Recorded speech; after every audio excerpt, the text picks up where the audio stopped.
Welcome to the Outer Realms with Michelle Desrochers and Amelia Pisano. Airing live on the United Public Radio Network, 105.3 FM in New Orleans.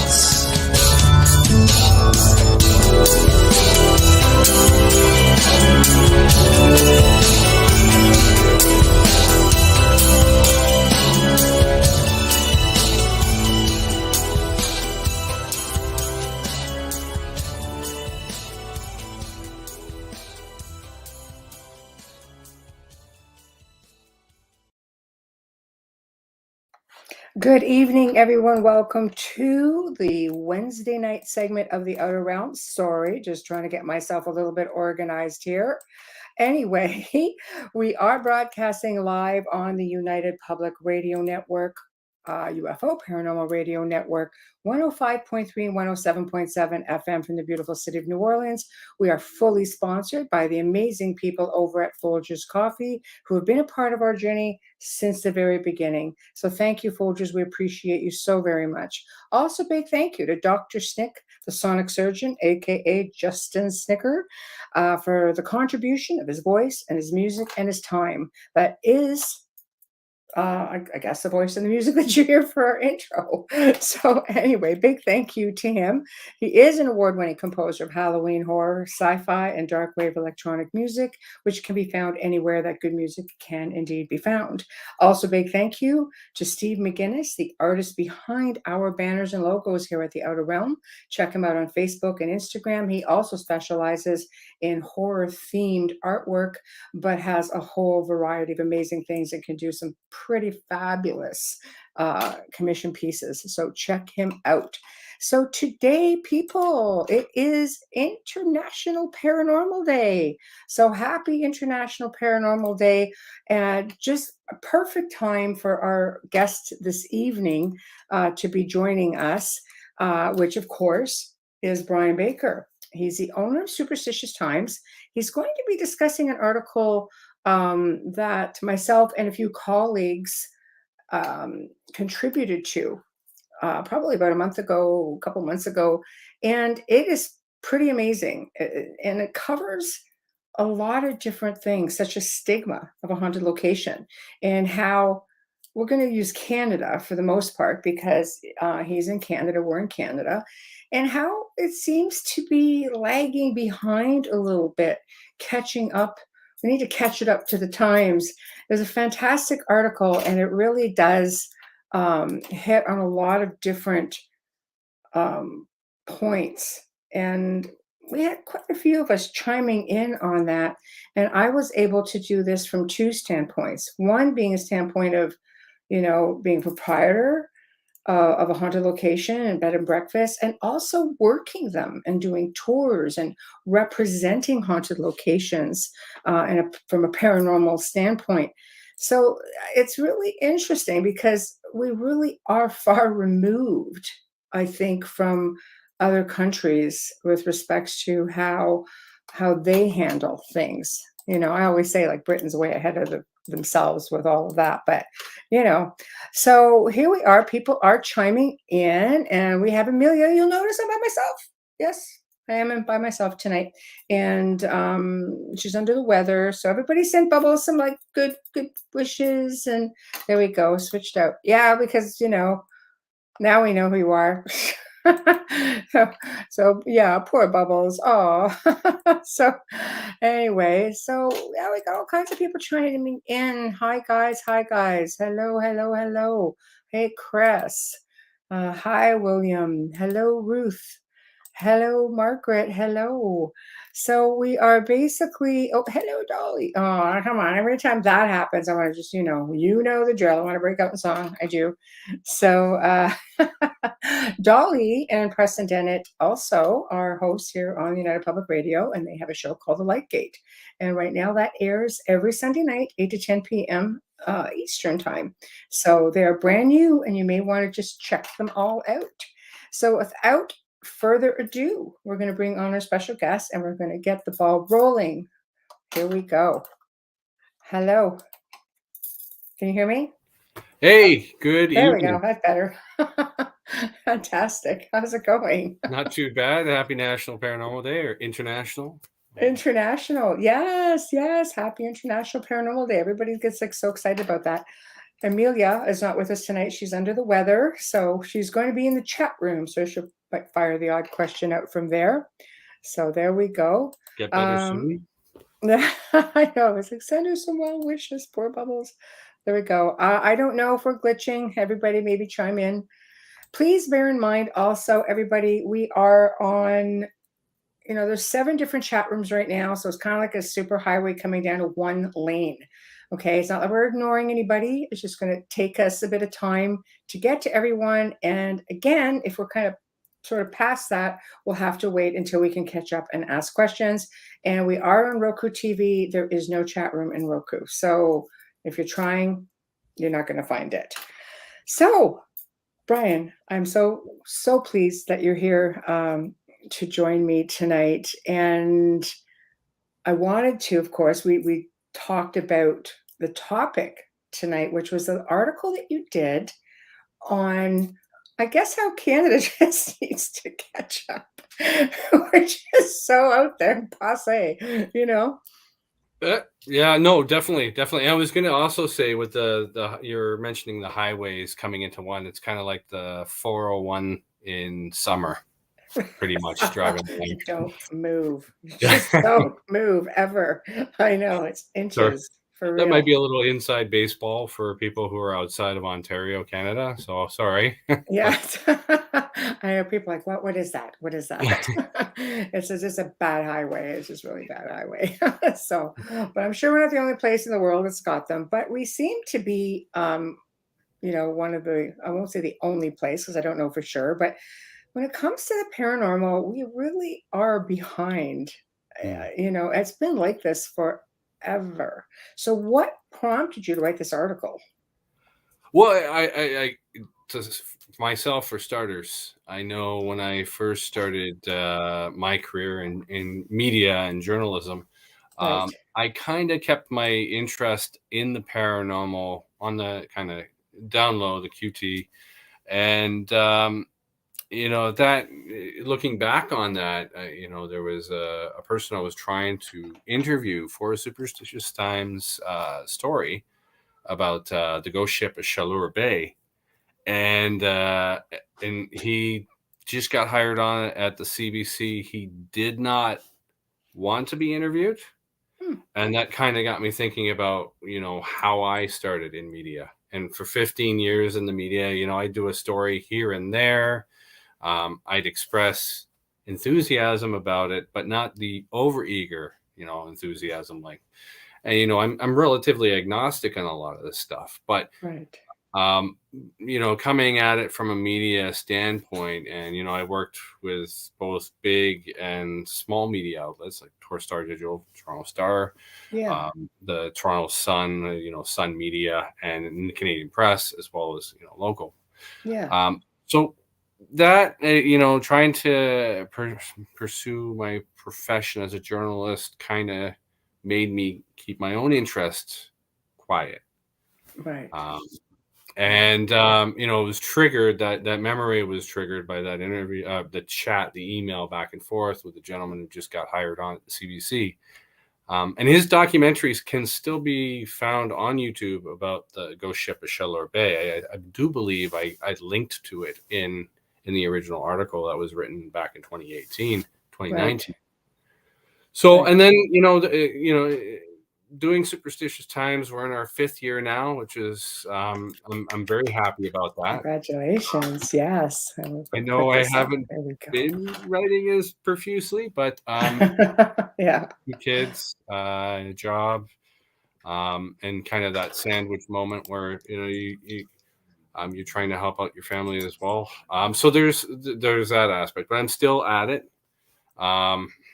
And, talking with folks like Morgan Knudsen out in Edmonton, yes. and Elliot Van Dusen in Nova Scotia, yes, Jason Hewlett in BC. Mm-hmm. There's a similar kind of pattern, and right. I noticed it from trying to do interviews. I don't write for the Canadian Press or the Toronto Star, or any outlet. So it's outside of the Superstitious Times. So it's Right. harder to have that clout to get corporations to chat with you as well. Right. The struggle of, all too familiar for a journalist who's worked in community news, uh, Yes. trying Yes. to get out there with the big dogs and try and get the story. Right. Right. So, but yeah, that pretty much came down to it. The pattern is that Canada saw it as a liability. The paranormal was like, ooh, I don't want to touch that. Away, away, away. Yeah, we don't Uh, want to talk about that. Yeah. I know. I it's like know. I we could know. do a meme about it with, You all those could. kids from Clueless saying "ew" as if, right? I know. Yeah, we're just not going there. Yeah. Yeah, I spent 20 years in that industry. Believe me, I get it. It's never changed. yeah. You had It's some very salient points as well with the Casa Loma experience.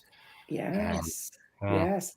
I think when you asked me to participate in the article, it was great because I could do it from two standpoints. From the researcher, the person who would be a paranormal representative to many locations. I mean, Casa Loma was one of them. But the thing about Casa Loma, it was very prestigious. So I was very surprised, that they decided to open their doors. Um, because the Kiwanis, I mean, it's like a good old boys club. I mean, and most of the time they're elderly good old boys too, and they don't want to talk about this stuff. But I think when the curator of the castle sat down with me, she at the time she said, for over 50 years, stories have been coming in, and they have decided, being the Kiwanis, have decided that they were going to open their doors, and they wanted to see if this was something that was continuing on. Could we do something here? Because they were non for profit. So could we do something here to help benefit the castle itself, to help with repairs and upkeep? And I thought, oh, wow. So it was a real honor, to be considered. Like a lot of people have tried, and they approached my colleague and I at the time, and we were like, wow, sure. No, no, we don't want the haunted castle. But that's part of it too, is we didn't know if was it really haunted or not. Because, it's a castle. Everybody automatically assumes it was haunted. And she said, through the years, we've had stories, and many of those stories we have never told anyone, because that's how we can tell if people are having real experiences or if they're not, if they're just assuming that they're having experiences, because, some stories kept resurfacing. And part of our job to represent the locations, was to see if those stories would resurface. And if they did, they would validate them for us. But they did not just come out. They would tell us generic stories, but there was always the ones that were kept back from even us. And Mm. many people came forward and pegged many of those stories. And sometimes they came from very unlikely sources. Children would come out and Mm. blah, blah, blah, blah, blah. I'm like, I go to the curator, okay, blah, blah, blah. She goes, oh, yeah, that's accurate. And the child is like 7. And it's the kid that gets it, because they're supposed to be natural seers. And Mhm. they don't always have that built-in fear. Like, like I think we as a culture instill that fear. Mm. But it's Mhm. not like children, I was 5, seeing dead people was no big thing to me. But, Yeah. with the article, also with the B&B, it was the other standpoint. So Yes. Yeah. Yeah, and that's it. I mean, you mentioned that, people were coming in, they were wanting to dabble in stuff they didn't really fully understand, the seances, the Ouija boards, and and you expressed concerns about, oh God, what is it now? Yeah, I think the quote I have you saying is, oh, what did they do now? We got it's to go true. in there and clean it out. It's true. You know, like, what I was representing a location, or whether I was just preparing the spirits of our home for guests at that time. I would do just that. I would prepare them and say, okay, this is what's going on this evening. Partake if you'd like to. Don't partake. It doesn't matter. I just don't want you being caught off guard. I used to do this even with Sir Henry Pellet, and I've had recordings of just a big sigh behind me. I'm just like, wow. Is that really you? Because he loved to share the castle. So I don't know. I'm the only one in the room, the only one on the floor, the only one in the whole wing of the building. So it was interesting to me. But and the timing. But our spirits used to act up. And depending on the people, sometimes the house would go opposite. If it wasn't a good experience, if they weren't nice people, you have people that come in and demand, I demand you to show yourself, blah, blah, blah. The spirits would go quiet for sometimes a week or 2 weeks. There'd be nothing. It was like crickets, just quiet. So I don't know. I definitely needed that balance. And I think having that perspective, even from your angle, of course, not the corporation, but as Yes. a person who's deeply invested in the paranormal, and that definitely added that difference, that kind of balance. When I did reach out, and then there's been a couple of times, every article I write, I try to get that balance. And if a corporation poo-poos it, then, Yeah. as a journalist, it's your job to get someone to talk to it who is at ground level. Because I'm like articles I've written about places in Saskatchewan and PEI, I'm not there. Right. You need Right. someone who's there to, be the expert. And the Accor, the company that owns a lot of the Fairmont properties that have these big elaborate stories, the Bride, of course, in Banff Springs, which is on a stamp, a Canada Post stamp. I think they gave me some generic response, and being a journalist, the whole spokesperson kind of, we don't really want to address this, but we'll humor you in this instance. And the follow-up questions were just fed on, like no response after that.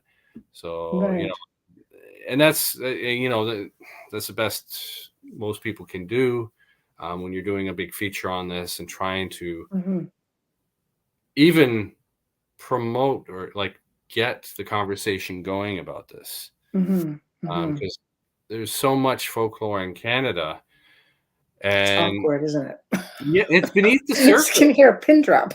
It's like, sitting in the newsroom, and I'm a big horror movie buff. Yes. And I'm always apprehensive because, the stigma behind horror, being male too, liking horror movies. And I'm not a slasher film guy. I'm the supernatural ilk or the creature feature. But, people kind of come out of their shell when they're just kind of connecting. Oh, I saw that movie. I've seen a couple Ari Aster's films and stuff like that. Yeah. So, there's that engagement and people open up. And then when they realize you're into the paranormal, like outside of the realm of pop culture, some people open up even more. Oh, I love that stuff. A former colleague of mine at the Canadian Press, she loves it. Right. And it's cool. It's beneath the surface. It's there. Yes. But getting people to open up and share it on camera, in print, is a different story altogether. And I know that was my I was well aware of that when I went into launching the Superstitious Times. Right. I wanted to be a journalist. If you're not going to go on record, like I can anecdotally share it and reference it as a source, but I can't use it as a person. And these stories, these experiences are entirely personal. So if you don't have a person talking about it, then it's just almost like writing a Stephen King novel or something like that. It's just it's lost the validity, the campfire folklore. It's gone. Right. So I Yeah, I just it's fascinating that dynamic where people want to talk about it off Mhm. on the sly, but on camera or whatever, it's a whole different story. It is, yeah. I agree. I think we are just behind the times we always have been. When I came into the field, I called it like the Ghostbusters era. Everybody kind of jumped on, but they went in waves. Everybody would go in waves. It's like, okay, so we're having a quiet couple of years right now. Okay, just with ghost tours, things like that. You would see people come out. I mean, you're booking and 500 people are trying to get on your tour in one weekend, and you're just like, what's going on? Then one year it's just like 10 people. It's like, the interest seemed to change with the media.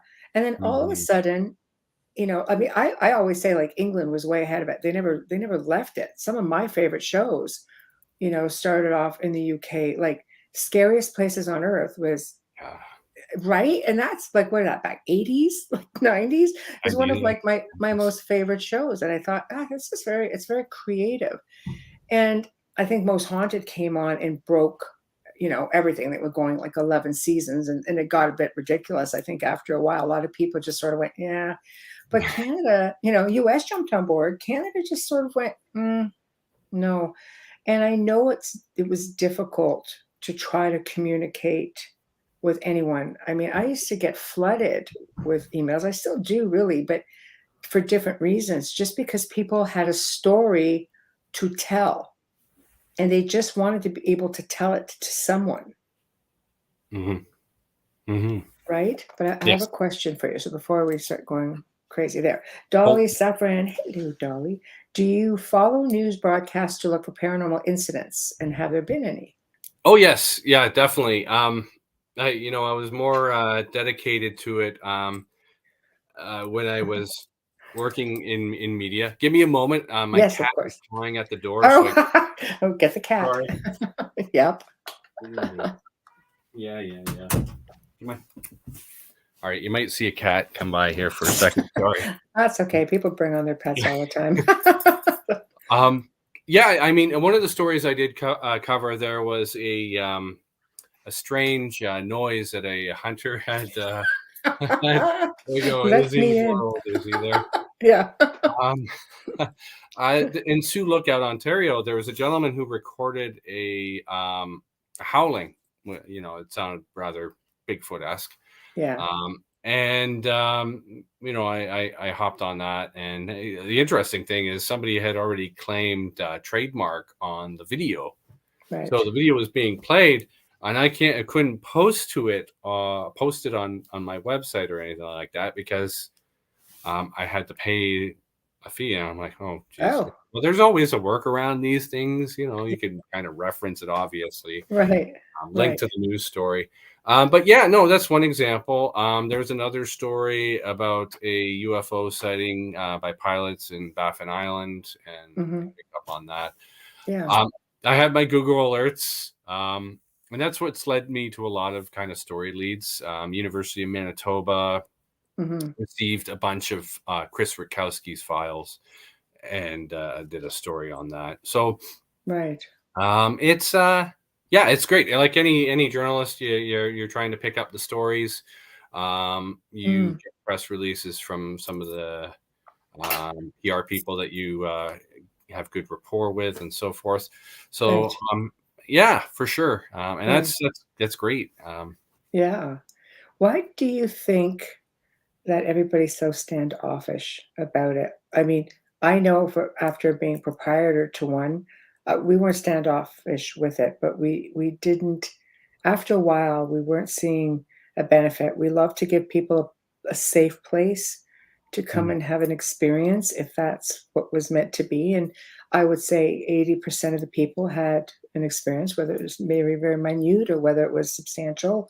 Um, but there wasn't a lot of benefit after that because it was disturbing the chi within the house, shall we say? mm, And then all of a sudden we ended up on a bus tour without our permission. We're on a bus tour, and you'd have like 50 people filing out and taking pictures of the house. We would wake up. You're coming in. You have people wandering around on the front it was a big wraparound veranda.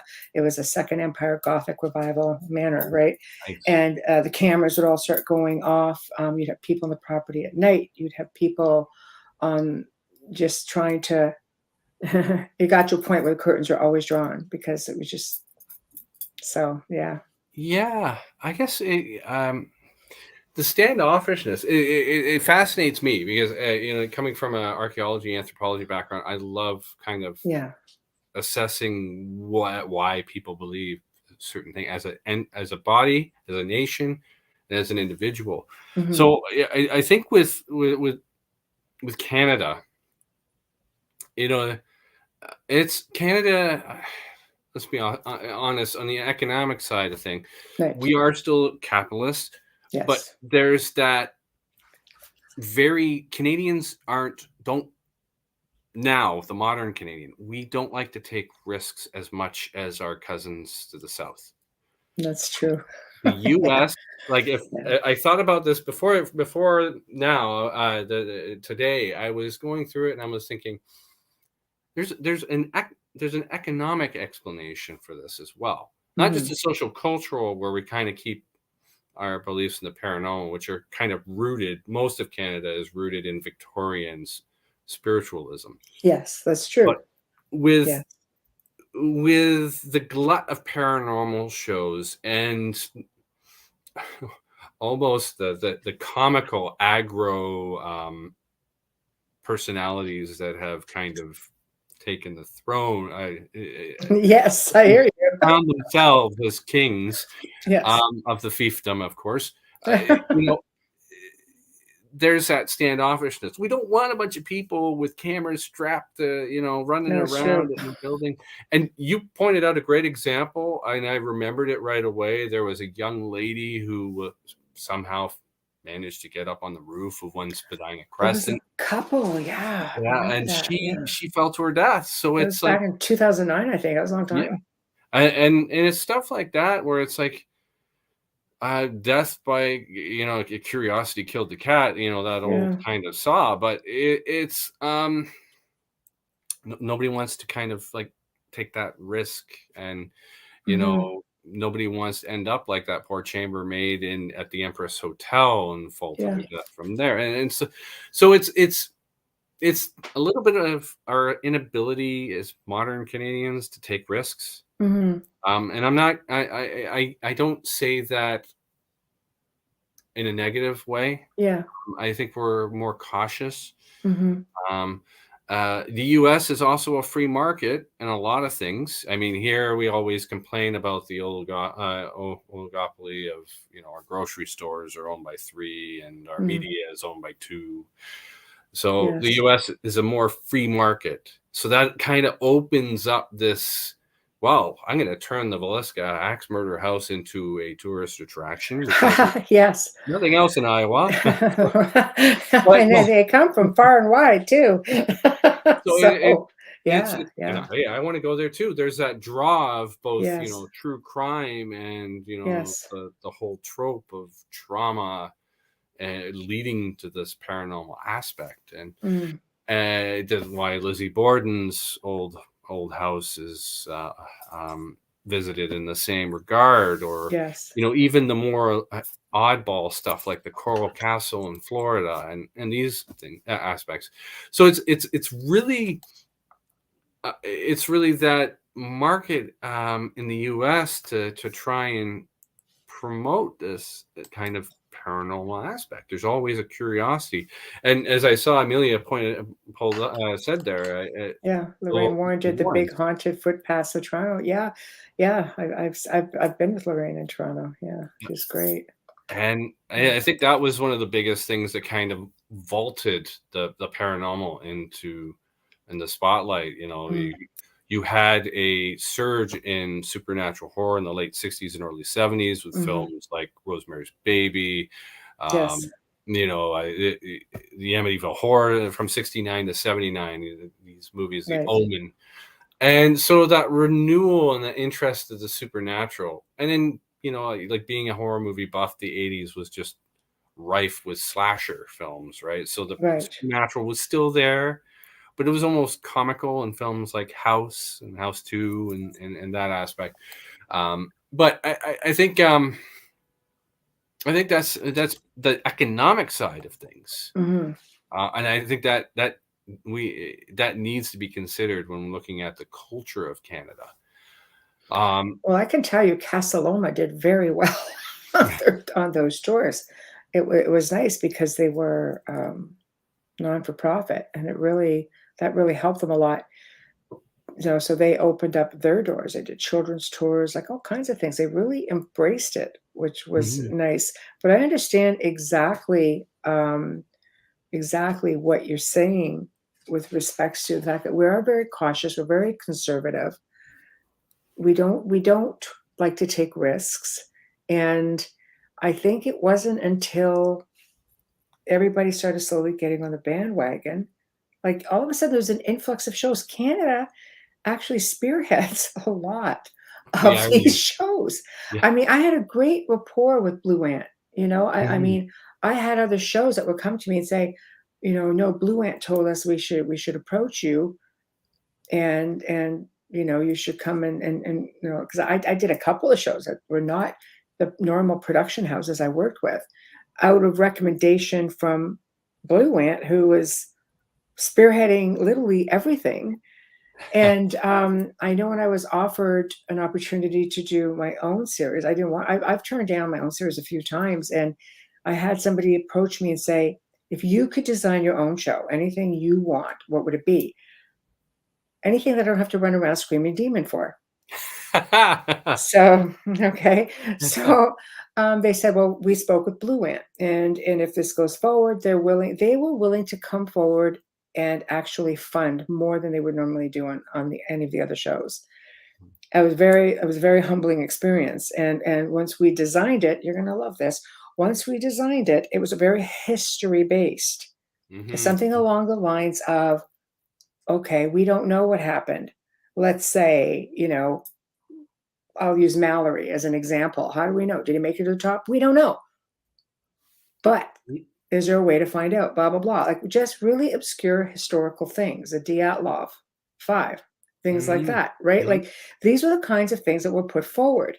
So UK got it. If you have UK, Canada, and US, they all have to be on board when you put out a program, like when you put forward a TV show. Mhm. Canada's picking up the majority of it. UK went yes. Travel Channel at the time kind of went, "Nah, we don't know. I'm not American." But I'll tell you something, I saw my show end up on an American channel, tweaked, and they didn't do as well. Huh. But I actually enjoyed the people on it because I followed them on other shows. So I'm like, yeah, this is okay. Because I don't care about TV. It was just like you asked me to create something, I created it, and I'm really glad that Yeah. somebody's got to do it. Oh, that's the thing. Canadians, I know, Right. one of the ways Canadians digest history really effectively is through a campfire ghost story. You're I mean, right. growing up, Yes. I was born Yes. in Welland, Ontario, Niagara region, War of 1812. Yeah. You throw a bunch of ghostly soldiers all from here all the way to Kingston, and Yes. it's like this just cornucopia of ghost stories Yes. involving Fort George, Fort York. I mean, Grenadier Pond in Toronto with the three soldiers who fell through the ice. It's Burlington had a story and they never saw battle, but it was a resting point where Spencer Smith Park is. They would Mhm. come there, they would rest. There was a settlement there. Yeah, We didn't know that. It was it was the who was it? The tourism people had their own historic people give us all that information. Well, yeah. really? Well, yeah, the American loyalists were hanged in Burlington and Hamilton area Yeah, during that scare. So the yeah, 1812.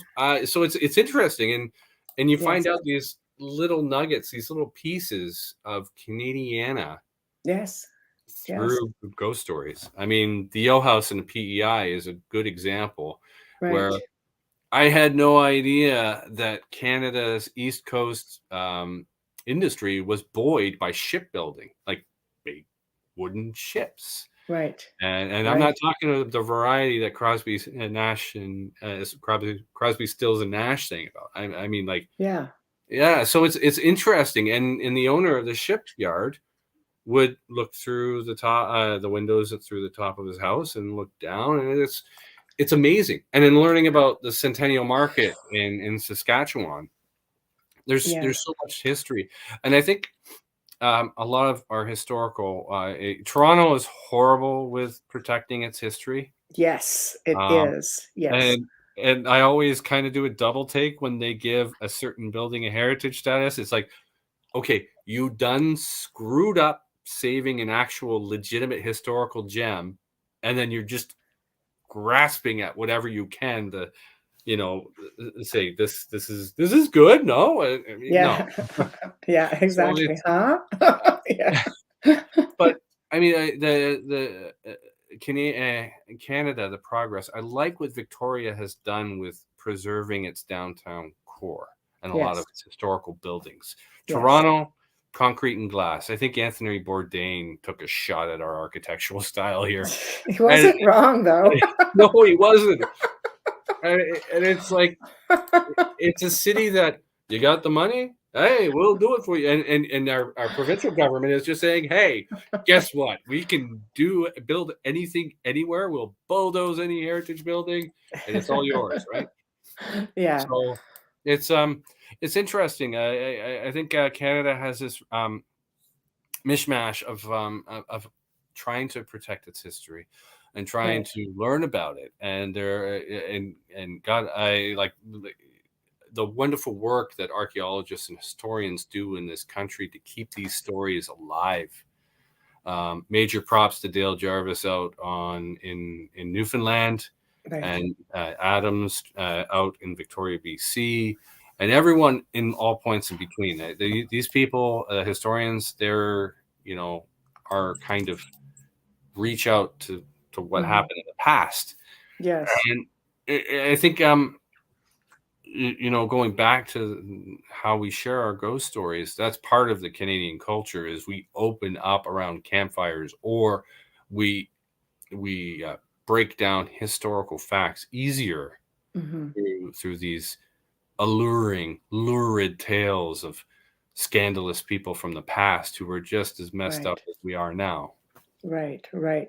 I agree. I think if you go back to storytelling, it goes back to the Victorian times. I mean, the whole spiritualist movement, in Victorian times. I mean, people love the whole idea of picnicking in the cemetery and sending, like really weird, far out Christmas cards at Christmas, and you would exchange ghost stories instead of presents. And like, I think it's just Canada just kind of stayed there. It just didn't move any further away from that. But I think people don't realize though, to be able to be an enthusiast of the paranormal, you have to be an enthusiast of history, Mm. because if you don't know the story, what is there to investigate? You could sit and just get all kinds of information, which is really, if you don't know what it pertains to. When I did my tours at Casa Loma or any location or ghost tour that I did, I would explain to them how to do a proper recording, how to, it's not just a matter of throwing something out there, okay, I'm just going to find something. You don't always have the option of looking around you and seeing what's there. Casa Loma, it kept its history. There were Mm-hmm. photos everywhere. And all you had to do was take the time to look at that photo, and you could ask questions based on that. And people were getting intelligent responses. Not always, some people were, yeah, we'll leave it there. But, some people were actually starting to get really interesting voice recordings because I think they were asking intelligent questions. And that goes on anywhere. Even Yeah, the children, I would do their children ghost tours. I say, okay, well, you're going to have to like history and you're going to have to like science, even a little bit of science. And the kids would look at me like, what? This isn't about ghosts. Sure, it is. So you start them nice and young and you just say, we're just going to have a fun ghost story. And this is why you have to like history. And this is why you have to like science, because you have to look at something and understand how it works to maybe understand, why you're getting the information and what do you do with that information afterwards. It has to connect it to something. Definitely. That's why I love what the ROM does too. Yes, They had their yes. kids sleep over, and they share the ghost stories, of course, of the founder overlooking the foyer there, or Yes. yeah, it's really awesome there. Yeah, it's got a great, I mean, the ROM has a great history. We have a lot of haunted locations, and you're looking at, again, Casa Loma, the ROM. Mm. I was even approached by Medieval Times. Oh, really? Oh. Oh, they approached us really early days, Casa Loma days, and they said, there's reports, there's something that's going in and pushing the horses. Oh. So this was, I mean, we're going back to 2013. So it was a long time ago. And Casa Loma really, they said, well, Casa Loma, we contacted them and they recommended you guys. But we could never get in there because they're open till 1 a.m, pretty much every night, and they were open during the day because they had school groups coming in during the day. So it's not like we could just go in there and try to investigate it at the time or anything like that. But they did give us some really amazing stories at the time. Yeah. And you want to talk about conservative, Casa Loma would send me on tours to public libraries and, wait for this one, extended living or home for the elderly. Right? Yeah. So, and I would go and I would just tell the story of Casa Loma and the history. And I had more elderly people. You want to talk about what we'll mention, go back what you were saying about how conservative people are and how they just don't really, don't want to talk about it. I had some elderly people that would come out and say, blah, blah, blah, blah, blah, tell me even more history. I learned more history about how that castle was built by elderly people who had family members who worked on it. But there was always a handful that would hide in the background and wait for me to be completely alone. And they would come up very quietly and tell me their stories. They didn't want anybody else to know that they had an experience. I know that's awesome. It's crazy. So Canadian. Like, wait, like, okay, nobody's around to hear, because I don't like. And one of the big things that I really like, I want to do a follow-up article on what I did, and and I want to talk to people who are. I had somebody reach out to me on the Superstitious Times. He does a podcast. He told me his current employer said he could not do that podcast anymore, or he would lose his job. So I think one of the other things I want to touch on, just like the gentleman who's hired by the CBC, is this threat of an interest. And I think one of the biggest things, and a lot of my friends who are also, they write about horror movies and stuff like that, is Andrea Subasati, editor at Room Morgue, she had mentioned that if you said you liked sports, nobody would say anything. It's like it's a given. Oh yes, sports, aggro, all that crap. Yeah, right. And then you say like horror movies, and it's like all the stereotypes of horror movie fans come out of the woodwork, and it's like, no. I'm not a serial killer. I just like horror movies. I like to understand what scares people now and around the world, which is amazing. Which, we could go off on a tangent and talk about horror from around the world, from Spain to India to Chile, but keeping it in house, I think is the same thing with the paranormal. If you have an interest, and Jason Hewlett touched on this as well, where he reached out to academics to interview, and this one gentleman gave him a really, like, for an academic to come back and paint with one brush, one color, was just very unacademic.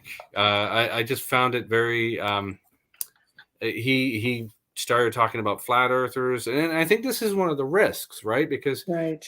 we're in a Everything that annoys them, they're going to talk about, and you're the target. yes. Okay. The Yeah. interesting thing I find is we're in a weird state here, right? I won't say we're entirely post-pandemic because the COVID Yeah. is still around. Long COVID is going to be Yeah. with us for the long run. Sure. But Yeah. you had the pandemic have people thinking more about their mortality and what was going on, I and agree. talk of war and rumblings and Mhm. relations between nations like China and Russia and war in Ukraine. Mhm. So we're thinking about our mortality. Right.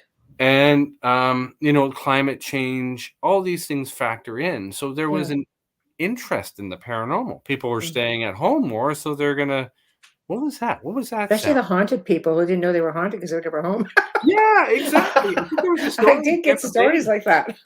Yeah, there's a Yeah. story, a person in Tampa Bay who was working from home, and they realized, oh my God, my house is haunted. And why didn't I know this?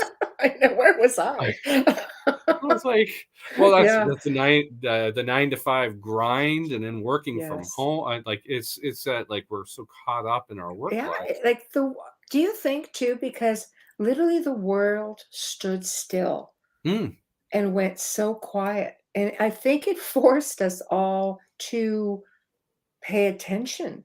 mm, Like you hear things, you don't have all that outside noise going on all the time. So you I mean, I realized the manor house was just we knew it was active, but being home all the time was just like there were things going on there. I'm like, we ever heard that sound before? And we would be like, I don't think I have. It's just like, all right then, that's great. I- but I no, it's awareness. But I think the double-edged sword with the pandemic was it also elevated the sense of conspiracy theories, and Oh yeah. in paranormal world and the Yeah. conspiracy, they kind of get unfairly lumped into Yes. one blob, and Yeah. it's It's an unfair. area of high strangeness, Yeah. right? Well, that. Stop. Yeah. But I mean, anti-vaxxers, and then you Yeah, had yeah. this whole and Division. Yeah, yeah, and it's yeah. just so when you say you're interested in the paranormal, some people Mhm. are going to say, "Are you conspiracy theorists?" And me, I had somebody pitch a story about flat Earth, and I'm like, I wouldn't touch that with a 39.5 foot pole. We've Okay, had thank we've you. had a guest on, yeah, a couple times who was a flat earth believer and researcher, and I'm gonna say this, they're very passionate. Yeah, yeah, fair, fair. Very passionate, and it was a learning experience. We learned from all of our guests, and we had a lot of fun with them. And people are just like all over that stuff. But Yeah, you have your division. You have people yeah. it's just like it's black and white, and the gray area is very literally.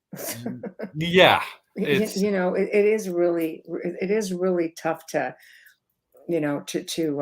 get people to open up about a lot of things. And I find with the paranormal, you either love it, you don't love it. If you have a healthy curiosity, you sometimes have your belief system, your religious background that interferes mhm, with that. If you talk to a ufologist, it's one thing. If you talk to a person of faith, it's another thing. nothing. Yeah, no, yeah, and definitely. I just thought, Yeah, and that yeah, might what the apprehension yeah, to the paranormal is. You know, organizations don't want to be associated with anything that can be remotely perceived as conspiracy theorists. And I think right. that pandemic had created Hmm. um, that resistance at the corporate level because Right. corporations are are entirely Hmm. different entities, pun Right. intended. Yeah. Um, And you see that, and a lot of the documentaries I've watched about corporations and being completely insensitive and Mhm. that aspect. Right. So, and that's probably a defense mechanism, because their priority is their Mm. shareholders or Of stockholders, course, it's investors, business. It's right? business. You don't Yeah. want to be talking to a guy like Timothy Leary about, No. Yeah. or sorry, O'Leary, sorry, not Right. the. Right. Anyway, I think I got We're my with you. Learys mixed up. But Yeah. anyway, it's a gentleman from Shark Tank, Right. and, Yeah. and he seems he doesn't put up with a lot of Right. bull doo doo. So, Right. um, yeah, it's that element, and I think Canada, because we're not, we do. There's a lot of Canadians that take risks, Right. but Canadians take risks elsewhere. Um, Right. and I Right. know We Morgan had choose our touched. battles wisely. Yeah, well, yeah. Yeah. In some regards, yeah. And I guess Morgan touched on that too. Yes. I mean, the irony of a Canadian production company being at the helm of a lot of the paranormal shows that we see, Yeah.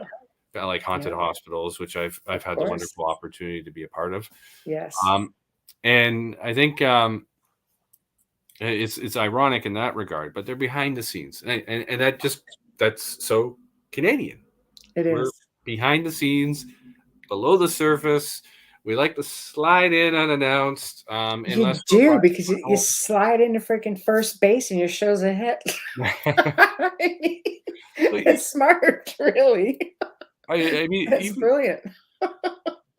even in sports, Canadians, Yeah. try to do an interview with a hockey player, Right. unless it's Sean Avery or Right. somebody who's very outspoken. I know Avery hasn't played in the league for years, but Mm. it's just hockey players don't say a whole heck of a lot. They're they're Right. not LeBron James, or they're Mm. not. I'll tell you No. though, there's a lot of celebrities, those are really popular shows. A lot Mm, of celebrities coming forth and saying, "Yes, this happened. I had a paranormal experience." Yes. Like they're really open about it. yeah, It's like, I don't know why Canada hasn't come out with anything like well, I do. What are we talking all about? our celebrities go to the U.S. That's why. But I think, I mean, there's so many people that are closet experiencers. Well, They that's won't come out of the closet with it. yeah. Well, one of the stories I wanted to work on, and I pitched it to the Toronto Star. They were interested. It was the pandemic, the Yeah, yeah, Raptors. yeah. There are two well-known hotels that NBA teams stay at Right. where they're active. There's one in Milwaukee and there's one in Oklahoma City. And I wanted to do a story for the Star about the Raptors players. Had they had weird experiences in um, in these hotels? I can't remember the names of them. I mean, it's a quick, Yeah, Google yeah. Milwaukee hotel haunted, Oklahoma City, Right. and it really kind of piqued my interest, and that kind of touches on that celebrity.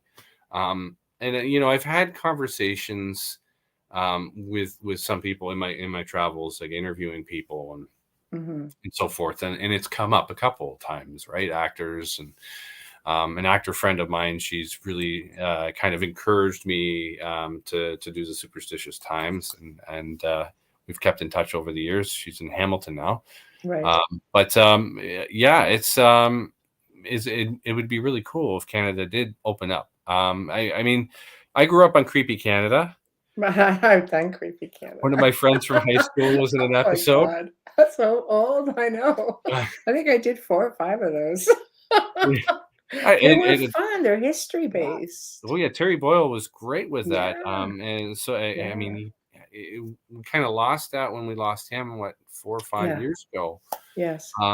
So I think a lot of these historical writers who write about Canadian locations and the history behind them are Barbara Smith, to John Adams, to John Robert Columbus.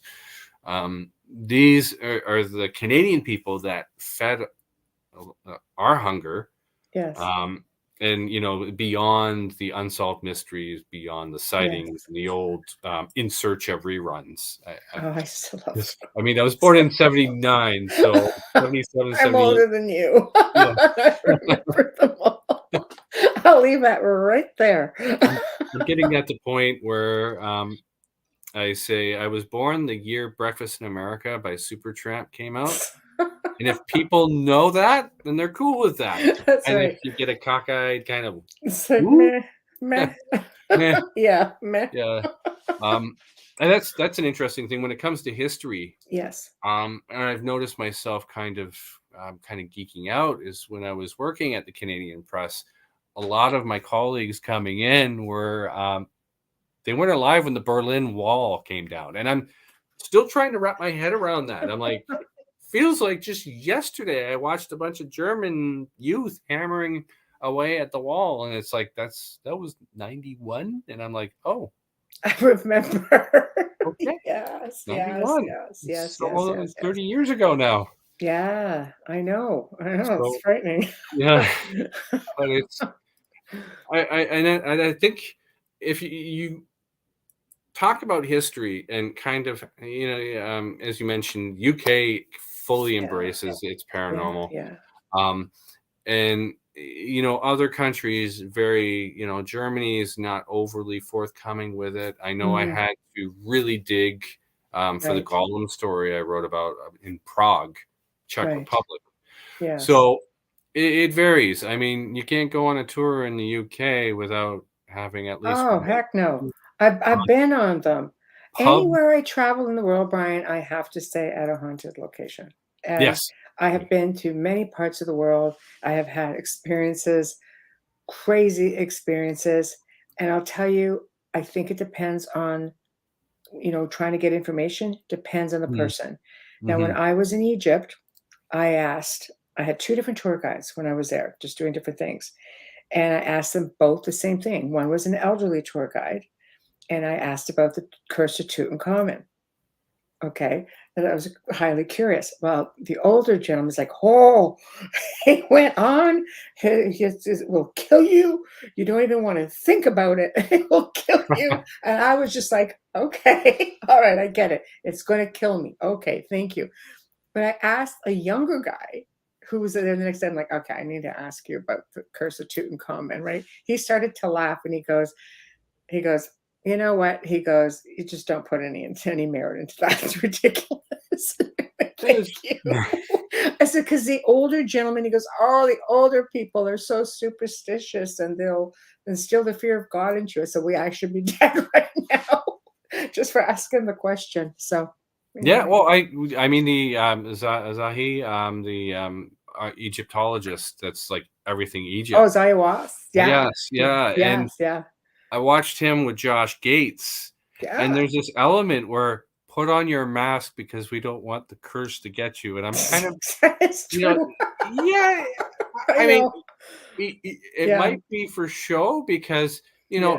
there is truth to it, like a bacteria Sure. will if you ingest it, Yes. sarcophagus, But it's but logic, right? yeah, yeah, It's and logic. It tells you, so how many thousands of years old? Who knows what's lurking around in there? was fascinating that you bring up Tutankhamun because my grandmother. This is a lot of my paranormal interests were encouraged and spurred on. Kind of, I was in a secular household, and Right. there wasn't a lot of religious background. Um, but part of the reason why I got into archaeology was because my grandmother, who is a war bride, grew up in Newbury, England, and Wow. is just outside of Highclere Castle, which, of course, everyone knows Highclere Castle from Downton Abbey now. But Yes. um, Yes. but Lord Carnarvon lived there, and he helped fund the The dig in Tutankhamun Egypt. Yeah, expedition. Yeah. so, Yeah. and the whole, story of, the dog howling at night and the death and the Hellhounds. it's just, it's fascinated It by is. it. And my grandmother kind of encouraged that. She would always send me clippings about the Beast of Bodmin Moor if there was a large cat sighting in England. Mhm. And stuff like I also liked the romantic poets from that England, like Samuel Taylor Coleridge Wordsworth and Keats and all those guys. But Mm. I think she encouraged it, and that aspect of the paranormal. She knew I was interested in it. She didn't actively discuss Mm. it. She would talk about, oh yes, I've heard those stories. The very stoic British. Right. But she kind of encouraged that, and the history was and talking about places like the Ram's Inn and, Oh, yes. and Hellfire Club and all these things. Aleister Crowley. So was Well, the Black England. Monk House. Richard Eastepa put me in contact with the owner of the Black Monk House, and now he's, I communicate with him, and he's like, "Oh, yeah, come out anytime you want to see it. So you ever want a good article, I'll put you in contact with the owner of the Black Monk House, which is supposed to be the most haunted place in the UK." Awesome, right on. No, I love writing about this stuff. I love hearing the Yeah, stories. I'd but they're love, willing to talk about it. You have to go to the other yeah. side of the pond, though. Oh yeah. You I, know? I just love learning what people believe when it comes to that. And I think part of that is because, I had a weird experience when I was out in BC, Right. when I was a kid, like 3 or 4 years old. And it's just kind of perpetuated. My parents were going through a tough time out in BC. Yeah. So as a kid, you're picking up on it, but you're not sure how to process it because you don't understand adult things at that time. Right, right. So, it comes through. But I know when I got older, my mom was saying, she lost her father when she was a teenager, but when they were going through this rough time out in BC, Mm, she smelt his aftershave. yeah, So that psychic odor. And I actually remember having a conversation with Ed Warren about this over the right. phone when I Yeah, was in university. So this is like 2002, probably back right. then when he, and he goes, yes, psychic odors. Yes. And it was interesting, chatting with him about that. But Yeah, yeah, so there's always been this kind of subtle encouragement to kind of explore that, kind of find your way. And I right. think that's allowed me to kind of go in with that with journalism and archaeology to kind of explore it more. Well, it's a really good mix, and I think it's nice that you've had all of these little subtle things happen to you that you weren't discouraged from it as a child, or you didn't fear it, and you were able to take it into your adulthood and do something really good with it. Because I think part of the issues with a lot of this and why children don't even talk about it, and then we go into adulthood and we don't want to talk about it, is because sometimes they talk about their experiences and we dub them imaginary friends. They're not Mm. necessarily also imaginary, but I think people make the mistake of making the child feel really silly. There's no such thing. Don't be silly. Don't be stupid. Don't talk about things like that. People are going to think there's something wrong with you. Like we stigmatize them, and Hmm. they take that into adulthood, and they don't want to talk about it. Now, these are the same people that we are now, you know, having to deal with who don't want to talk about it. Corporation owners, haunted location owners, like eventually they go up and do something, and the mindset is usually just that. Yes, yeah. There was a Winnipeg psychiatrist who wrote a book about the stigma. Yes, there we go. Right. So as I bring it up, apologies for browsing here. So I spoke with Dr. Manuel Mattis, who wrote about wanting to destigmatize the paranormal experiences. That exactly what you said. Mhm. That aspect, and stigma. This kind of stigma falls into real estate. I know I pulled up. I did a story a few years back for the Superstitious Times about stigmatized properties, Oh, and I yeah, spoke with yeah. real estate agents. There's a location in St. Catharines that a poltergeist event happened, and Yes, I remember it. yeah. Yeah. So there's police reports and all this stuff. Mhm. Um, and that property came up for sale, and the realtor is like, LOL, kind of not taking it seriously and No, but stuff. you have to disclose it. I did an article in 2005 about that with a Yeah. realtor with the Toronto Star. Yeah. You had to disclose it back then. Yeah. It kind of came on the heels of the Star did a story about the Massey murder, the house over in the Casa Loma neighborhood as well. Yes. And I spoke with Leaside realtor Patrick Rocca Right. about his experience with stigmatized properties. He's never had a haunted location, but one house came on, one apartment or condo came on to the Okay. market. And without going into certain details, it was around the time that a serial killer was in Toronto, Got it. Yeah. targeting a specific population. Yes. And then this I'm with you this on that. Yes. condo went on the market, Right. and it was Patrick Rocca was approached about it, and he said, "No, thank you." Yeah, we'll just let that one be Yeah. because, So mind you, the curiosity seekers might have been a good buyer. Haunted places, there are people who specifically look for haunted locations. well, I'm always fascinated. I mean, you had the Conjuring house on the market, and Yeah, there you go. That's a perfect snatched it up. example. Yeah.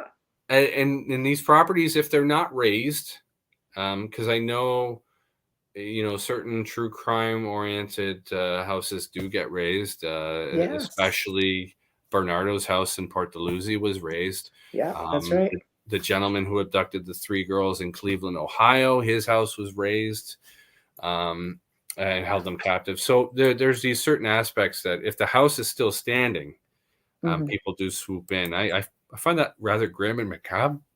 But They do it though. It's weird.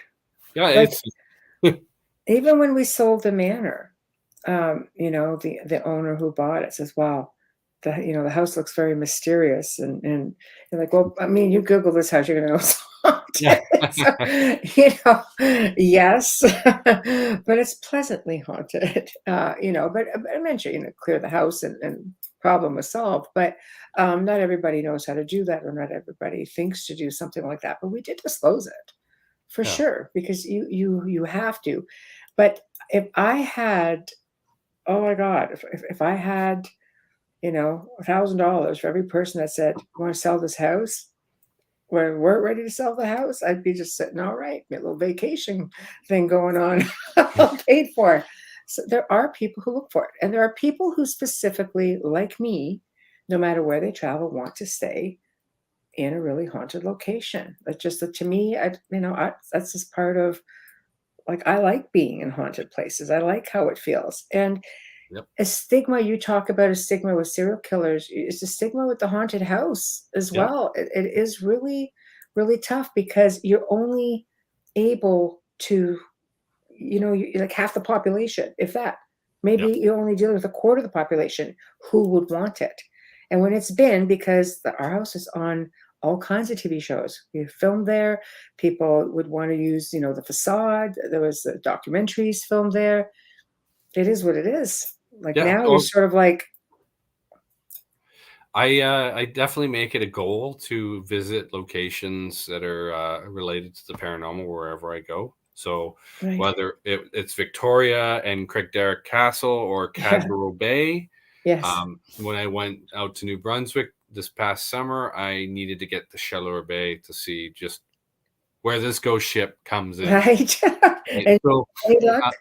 uh, and in Victoria, my wife and I stayed in a bed and breakfast, and we went on John Adams's ghost tour there for the Right. downtown core around the harbor there. Right.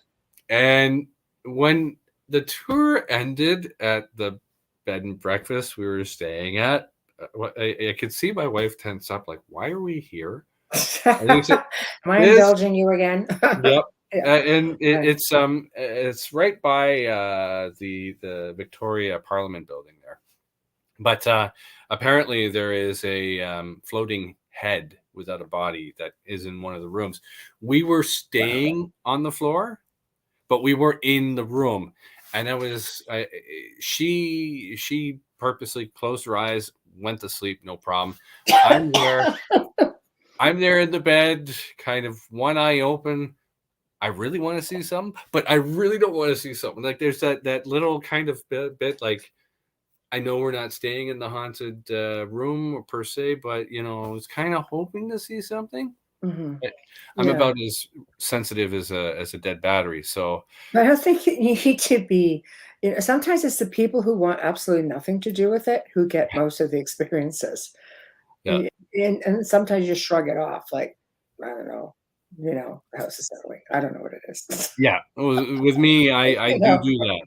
Yeah, Yeah. I dismiss it, kind of Right, explain it off, right, and yeah, right. it's fascinating that way. But Um, Tamara says her mother was a realtor for almost 40 years and had gone to many houses with her that are haunted because she didn't want to close up after an open house alone because they disclose hauntings before they sell them. So I'm just like, God, that would be interesting. And hmm it's funny because I've done events at places where the staff, they're there and they're just like, no. I said, do you need me to stay with you to close up? That would be wonderful. yeah. They don't even want to be there. So, I was like, all right, okay, that's all right. So, Once on social media, I noticed the one time that one realtor, it became a trend, and I saw it first in a place in Massachusetts where they put on top of the sign, "Not right. haunted." Oh, it's And it's true. just kind of like a marketing ploy, right? But Right, I right. mean, I reached out to this realtor who did that, and he's like, "Oh no, no, that's just me trying to get To get some extra." people there. Yeah. Yeah, yeah. Well, why not? So it's interesting, but the one location that I remember seeing in, I think it was in Massachusetts, and it was just like pretty much across the border from where the Conjuring house was. And Right. there's like a lot of history there. So I think they were probably playing off of that Rhode Island Right. location, and then just kind of, Right.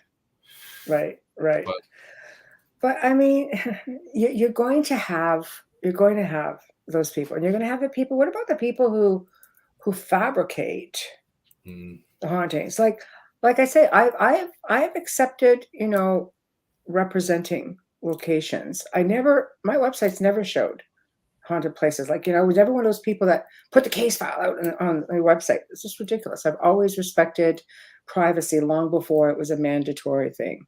That's just me. I'm not dissing anybody, but that's just me. That's how I prefer to do things.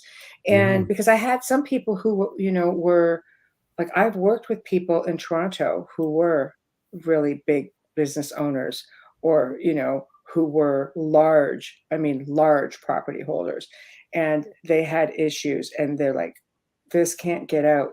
It's like, okay, no problem. We're not going to show up with like a logo on your door or t-shirts. I'm like, no, I promise. I know. It's like, I'm okay. but I respected that.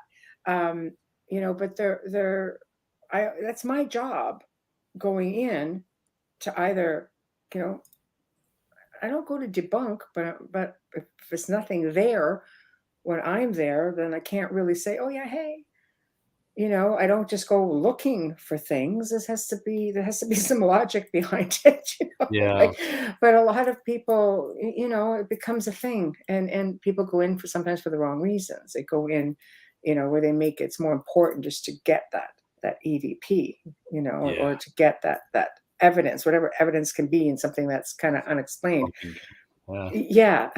So for me, my biggest concern has always been the families, the people who have brought me hmm in there in the first place.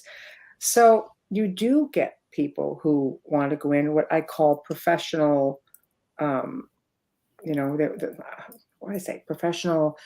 They're always bringing in different teams, always bringing in different teams. No, we're opening up to everybody just to investigate. It's not a public place. They don't want people staying there. It's not that sort of thing. They just want investigation after investigation. And that's okay if that's your thing. But if you're not hearing, if the story is always the same and nobody's finding anything, at some point you may have to say, well, what is it then? Some hmm people just don't want to think, no, there's nothing going on, or they don't want to realize that, hey, you're a pretty powerful person projecting energy. I've become very delicate with that. I just send out like a link, psychokinesis. If you see yourself in this, maybe just let me know, because I don't really know how else to approach it. it's hard for people to think that they can do something like that as opposed to having something really crazy in the house. Yeah, well, I mean, and it goes swings the other way too. I mean, people want Yes. constant investigation. They think something's happening, but nothing's Yeah. happening. But then, Morgan Newton brought up the point in the article that she went into a location only. She was invited into the location only if she debunked it, That's which is interesting. Yeah. yeah, and Yeah. that's That's a like that's a tough call. I mean, because they want somebody with a reputation to say no, there's nothing here because it makes it more valid. the caveat emptor, though, was that the spot in the location, La Boheme in Edmonton, Right. um, that she couldn't investigate the kitchen, which is where all the activity happens. Mm. So Funny that. larger sample size, but not the epicenter to No. We want um, you to have zero experience. Go tell everybody. So poor Morgan. So I have to take a really quick station and sponsor ID. So for everyone just tuning in, you're tuning in to the Outer Realm Radio with myself and Amelia Pisano, who is not feeling well, under the weather tonight. So sending her some big love and get better soon. And I am joined by Brian Baker, who's from Superstitious Times, and we're talking about all the different, things with haunted houses and the paranormal, because it is, after all, International Paranormal Day. And it ranges from stigmas, it ranges from, how people perceive things. You guys are just going to have to go watch it. The archive will be up immediately, so you'll be able to tune in for yourself. So we are fully sponsored by the amazing people over at Folgers Coffee. Thank you, Folgers. They've been with us since day one, and that's a few years now. So we appreciate you very much. Thank you. Also, big thank you to Justin Snicker, Dr. Snick, the sonic surgeon, who is the voice and the music behind our intro and outro. We're so grateful for you. Also, big thank you to Steve McGinnis, the artist behind the banners and logos for the show. So check him out on Facebook and Instagram.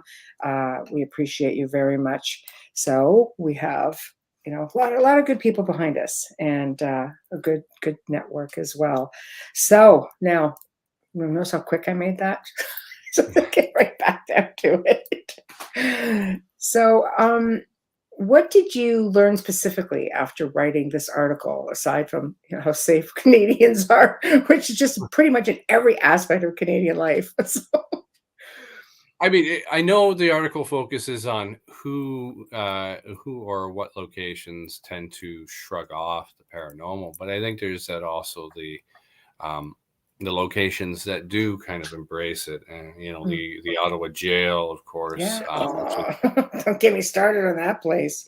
And a lot of the benchmarks of Ontario, Upper Canada history. Yes. The forts in Erie, Mm. in Niagara on the Lake, Oh, yes. Kingston.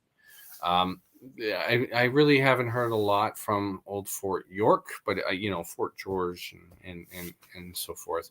Yes. They do embrace it, and I think they embrace it because, as I mentioned before, history is more easily digested to Canadians through the ghost story. Right.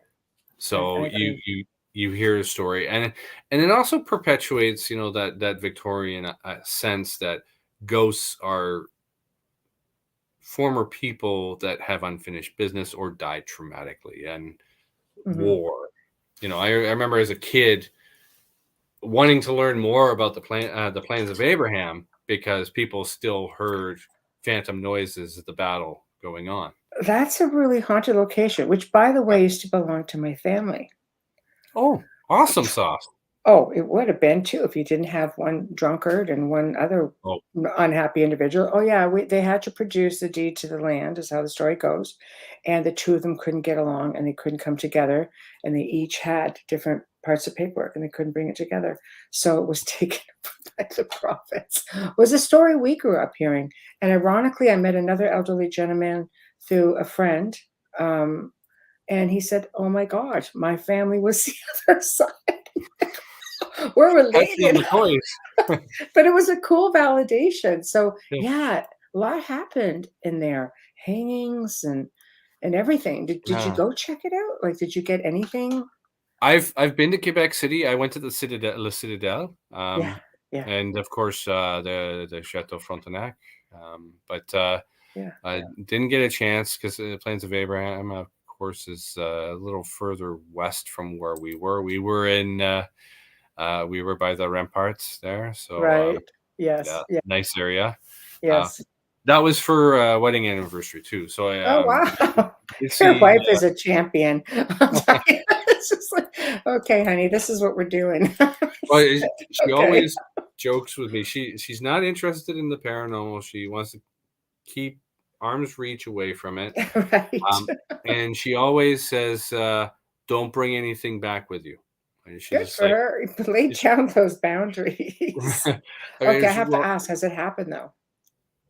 what's that? Has it Oh, happened? oh I no, have to no, ask, no. has it happened? You never brought anything I back? don't get out much. I've got two Oh, kids. right. Right, right, right. So I mean, we did, George Brown's old house. I went to a séance that was run by James White, Yeah, and some entertainment value there, of course, as well as right, some interesting happenings. But right. uh, you know, Have you had yeah, any, like, major experience that really just stuck with you, though? Because I mean, let's face it, you've had these small, subtle childhood experiences. You're coming on, you're writing about this. You were talking to people from all walks of life, whether it's cryptozoology, ufology, paranormal. Have you got to experience anything that's what you would deem, let's say, with the wow factor? No. no. Probably when I was, you No. know, Okay.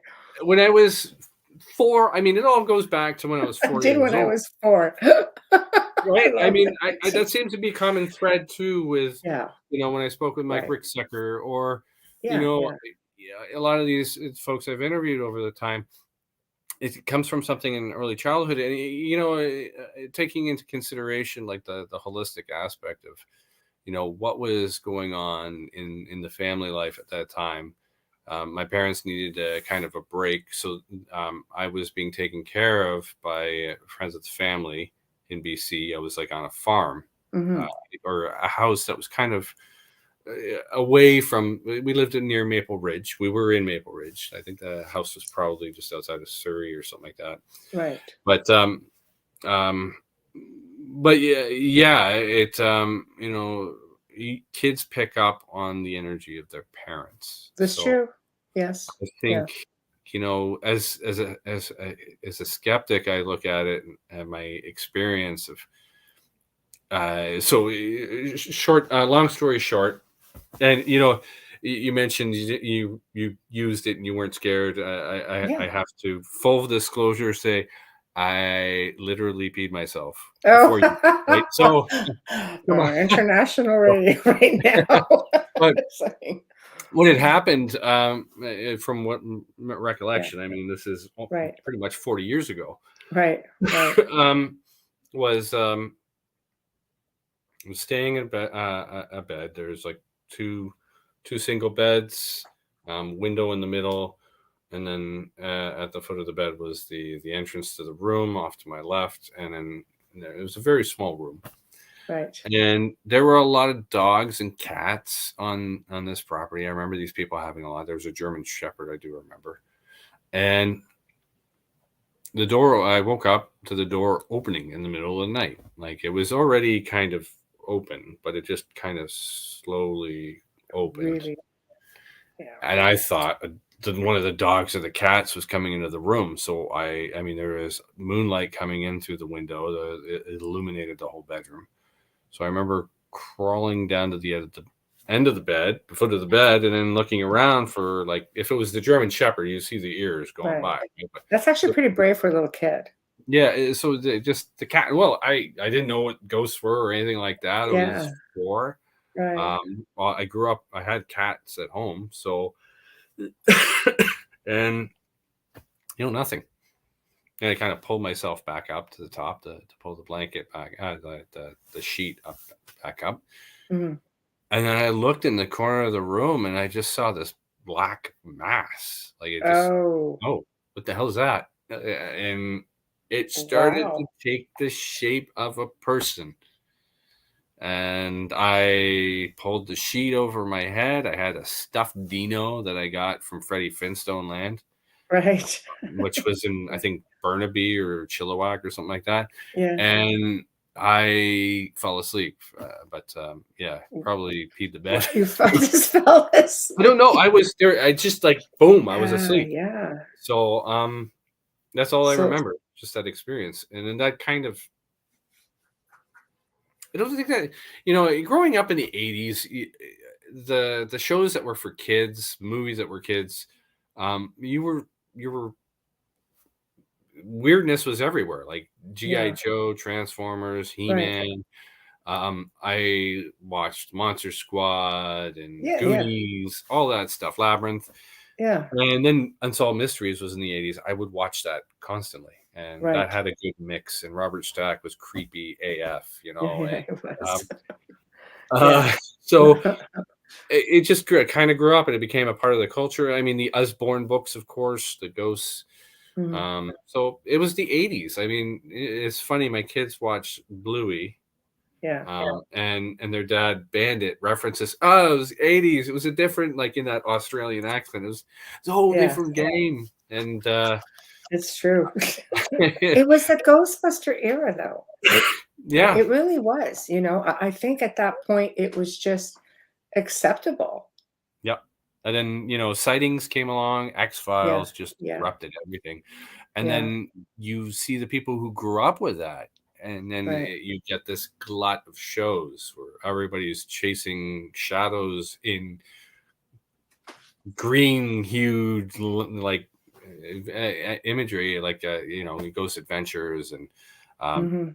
Taps and all those guys, and Do you think event. that ruined it I mean, do you think, like, people feel more encouraged, or do you think it just ruined it for, you know, because I mean, media has a way of ruining things. Well, It opens your eyes, but it really messes things up too. yeah, the paranormal and pop culture do play off of each other.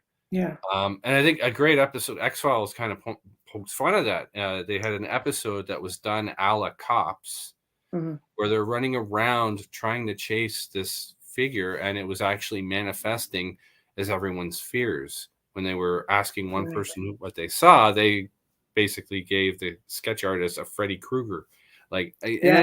it kind Yeah. of, I think, the great thing about horror is it's emblem, like symbolic of what's scaring us as a body, as a nation. Mhm. Um, and then the paranormal kind of plays off of that. Right. So I think with shows like Ghost Adventures, I do believe it has harmed because we all people get this perception that all investigations are done at night, Mhm. and it's Yeah. it's perfectly okay to scream at a ghost and go all Yes. yeah. Yeah. So I think that's also one probably a contributing factor as to why a lot of places that have a corporate body don't want investigations going on, because they don't want this dog and pony show. Um, Right. I and can't say that I blame them. yeah, no, and I don't either. Yeah. So I do think it's changed how people perceive it. Mhm. Um, y- you know, um, I think that's the thing. Investigations can happen full daytime, Mhm. full light. I think that's always the I kind of, whenever I see nighttime investigations, I keep on playing the rap song by Houdini, "The Freaks Come Out at Night." It Right. just kind of plays in my head. Um, my head is a complete jukebox, so if you give words, I'll, Right. I'll just go right into a song. But I think it has created stereotypes and Yeah. tropes. Tropes eventually become stereotypes, and I Right. think it's contributed greatly to a lot of supernatural horror, especially the found footage ilk, that kind of subgenre. Right. I don't know how many Paranormal Activity movies there are now, as well as movies like Grave Encounters. Hmm. So, and of course the VHS series. So I mean, they play in tandem, just like true crime contributes. It's almost like if you could create a Venn diagram of Right. true crime, pop Hmm. culture horror, and the paranormal, like Hmm. like uncanny, Right. you'd have them all kind of. Right. Right. Yeah, I think you also end up with a whole array of what people dub as couch or sofa investigators. Yeah. And I don't mean that disrespectfully. Some people just don't have any. They don't have anything. This is the highlight of the day. They don't have ghost tours. I have often used to have people saying, how can I start a group, or what can I, Mm. they wanted to go to haunted locations, and I would always recommend find a closest ghost tour or event going on, and work safely Yes. with like-minded people who are there to experience the same thing you're experiencing, and maybe they can teach you how to do it safely in a controlled environment, And right? that definitely, and I think that's Yeah. why a lot of people, oh my God, not another investigation of Waverly Hills or whatever. And it's like, well, if you get permission, and that's what a lot of it is you can't trespass. That's a And big that's one. that's the thing. Like, That's a just big like one. get the permission. And if you don't get the permission, Yeah. time changes. New owners come in. I Yeah. mean, the one location I've always was fascinated by, and unfortunately never got a chance. Even in my teenage years, like some people would go down there to party, but the Whitby Psychiatric Hospital, Out in um, Whitby? out in Whitby, I and did the one in St. Thomas. yeah, the one in Whitby was very active allegedly, Yeah. um, and the old buildings and so forth. But Yes. it's been since demolished, and Mhm. and that begs another question: is when these old locations are demolished, are these entities tied to the building or to the land, and are they Mm. removed once these new buildings are put up and the old buildings are raised? So that's a What about discussion. the ones that are converted? I think that's what's happening out in, St. Thomas at the asylum. Yeah. So I think it depends on, are you dealing with, haunted objects, let's say?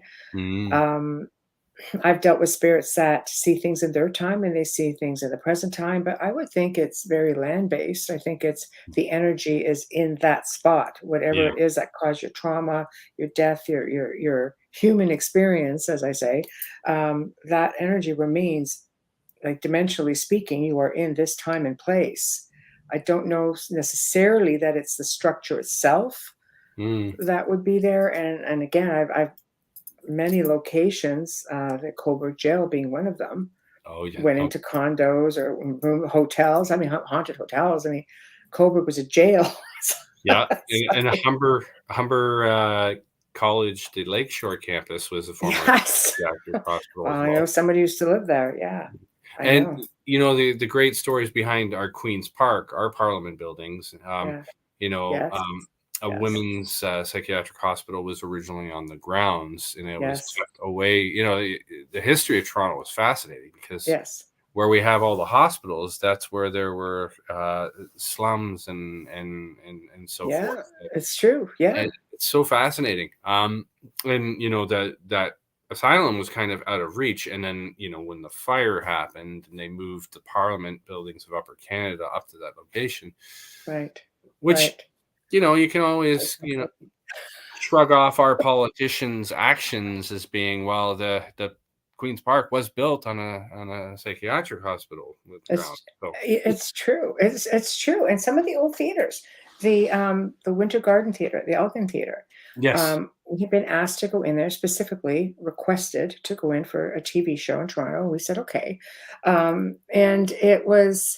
they were really amazing with us. They brought us in, and I started just reading what I was finding, and the manager had been there at the time for 20 years, he's like, okay, I need to show you something. And he would allow us to go places that were normally off limits.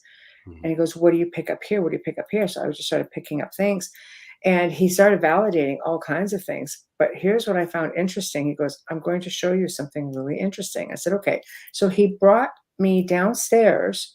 He said, when we did the renovation here, we lifted up the grand staircase. He goes, we're literally being held up by these giant cables and everything else. And we dug down. He goes, what do you think we found? I said, I don't know. He goes, a house. What? He found a house under the theater. He goes, yeah. He goes, you want to see the well? They have the well. Oh, In the fascinating. basement where all the offices are. He opened up this curtain behind glass. He goes, this is the well of that farmhouse. Because back in the day, the water came all the way up. I'm like, my mind just went. I was like, what? The history was just mind-blowing to me. How many other places are there like that? And they're, with the haunting and everything else, it's no wonder. Well, that's that. The whole story with the Rom and the little girl ghost near the planetarium. Yeah. And they suspect that there was loose threads of historical kind of things happen, and there's a house on the property and associations, but there's so many buildings that are built on top of. I think it was in Montreal. And there's houses built on old houses, and Right. where was it? Years ago, there was an archaeology dig down at Fleet Street in Toronto where they brought up, the condo was going in, and they found this old ship, just like I knew a friend of mine who I went to university with archaeology for. He was part of the dig. So it's just really neat that the Toronto we know, it's quite different, isn't it? Yeah, it's just fascinating. And people don't realize how far up the water actually went at one time. Think about where the Elgin is. Well, the harbor building, the Toronto Harbor Commission or whatever, it's like that's where the water was at one point. Right. So it's really neat, the backfill and all that stuff to create the Leslie Street Spit and all these locations. I know it's inside Baseball Toronto, but no, it's fantastic though. It's fantastic. You wonder why it's so haunted. The history, if anybody takes the time just to look up the history of where they're from, everything has a history. And I always say, we're not the first kick at the can on this planet. You're starting to see all sorts of things surface. And that doesn't count what's underwater, even though they're finding it, because we have the technology.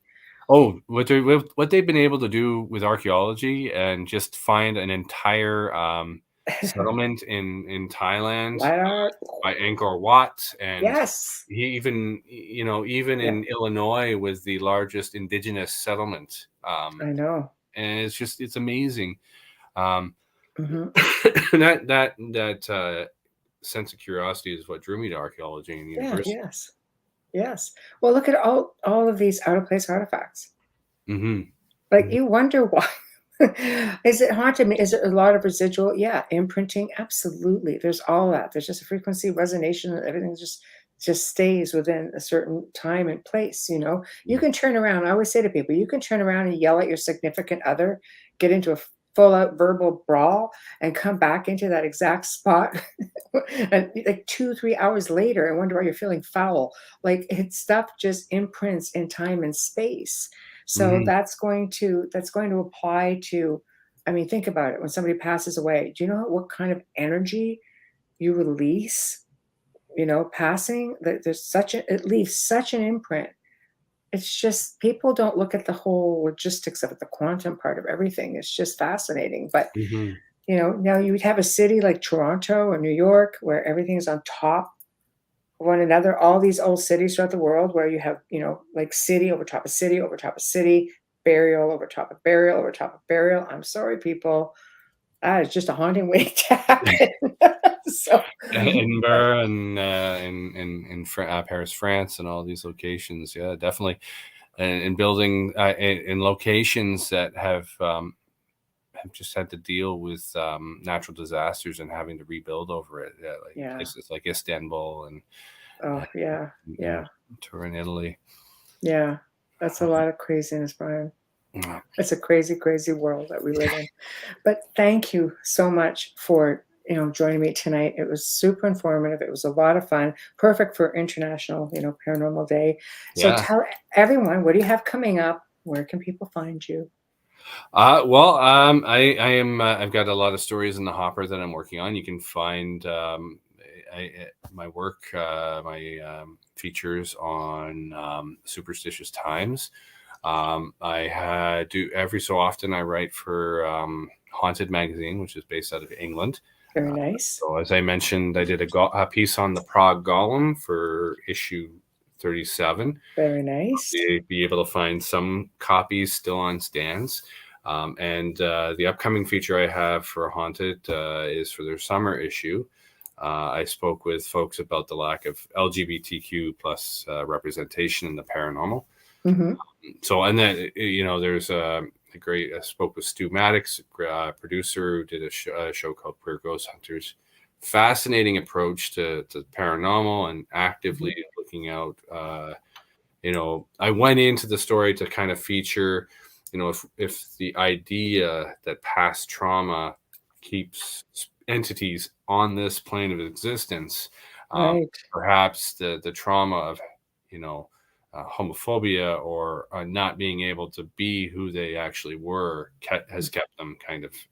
That's a fascinating perspective. That's very interesting. So a couple great conversations. Joey Harper spoke with her, and Fox Smith, and big thank you to Alex Metzuo and Morgan Knudsen for pointing me in the direction of contacts. Yes. And so I'll keep up with that. And the Superstitious Times. I do have another project I'm working with a fellow writer friend, and we're looking to expand the medium of the Superstitious Times. Ooh. So working away on that, and very nice. Looking forward to that. Yeah, no, I the Superstitious Times, I keep it strictly kind of Canadian, but with Haunted Magazine, I've been able to branch out and talk to people from around the world.